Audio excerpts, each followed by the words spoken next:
let's get straight to it. Shall we hear from the Prime Minister? He's been speaking the last few minutes. What he said was wrong and racist. I've made that clear, and it's right that he's apologised for that, and where remorse is shown, I think that should be accepted. But if money hasn't been spent, will you return? I said on the Nation, I said what I've said, that when someone has expressed genuine remorse and contrition for what they've done, which is he has, it's the right thing to do to accept that, and the comments, as I said, were wrong, they were racist. It's right that he's now apologised for them. Do you think that suggesting an MP should be shot is extremism?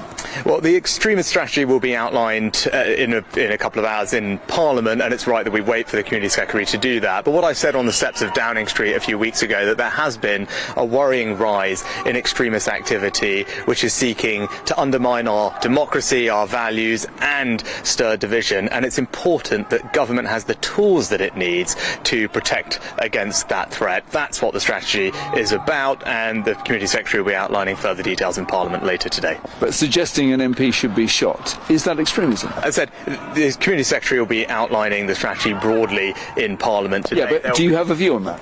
Well, it's important that these things are done in a objective and considered manner, evidence-based. The Community Secretary will be outlining details of how this will work, and this is about organisations that the government engages with and making sure that those organisations are not ones that we would consider to be, as I said, not supporting British values, undermining our democracy. There will be an objective set of things that will be worked through to come to those deliberations. So the Community Secretary will outline those details in Parliament. It wouldn't be right for me to talk about it in advance of that.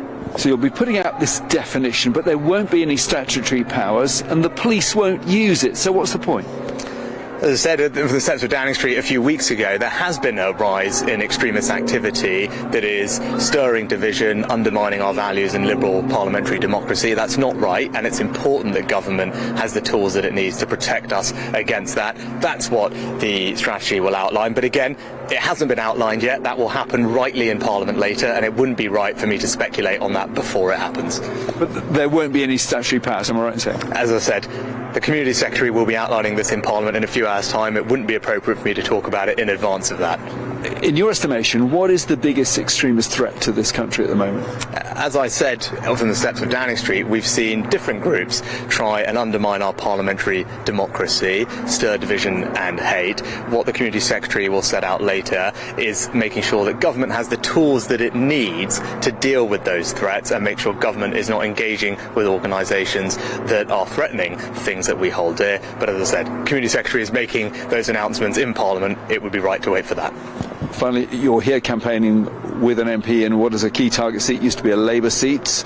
Will there be a general election anytime soon? Will you rule out a May election? Well, I said at the start of this year my working assumption was we'd have an election in the second half of this year, and nothing has changed since I said that. And what Richard is doing here in Gloucester is a fantastic job. Actually, I'm here visiting the rugby club, which is doing an incredible job in the community. It's nice to be able to say well done to them for that, but also wish them luck for their game tomorrow. But more generally, talk to people across Gloucestershire and the country about the recent budget. And if we stick to our plan, we'll be able to give pensioners a £900 increase in the state pension in a few weeks' time, but also cut taxes for people with our NICS cut worth £900 as well, making progress towards our goal of ending the double taxation on work, which is unfair, and ensuring a brighter future for everyone. And in contrast, we've now seen that Labour is opposed to that tax cut, which means higher taxes for people, less money in their pockets. That's the opposite of what we want to do. And if we stick to the plan, £900 increase for pensioners and a £900 tax cut for everyone in work.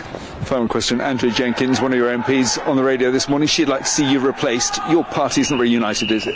I said I think actually the party is united in wanting to make sure that we don't have a Labour government, because our plan is the right one for the country. And actually, we've been through a difficult couple of years. Of course that's the case, whether it's with COVID, recovering from that, the impact of the war in Ukraine. But at the start of this year, we really have turned a corner, and we're now pointing in the right direction. You can see that most clearly with the economy. Inflation down from 11% to 4%, mortgage rates falling, energy bills falling, but up to almost £250 in a few weeks' time. Wages have been rising, and because of all of that, and because of our plan that is working, we'll be able to increase the state pension by £900 in a few weeks' time and cut taxes by £900 for millions of people, helping to alleviate the unfairness of the double taxation on work. That's our plan. Labour are opposed to it, and that's the contrast at the next election.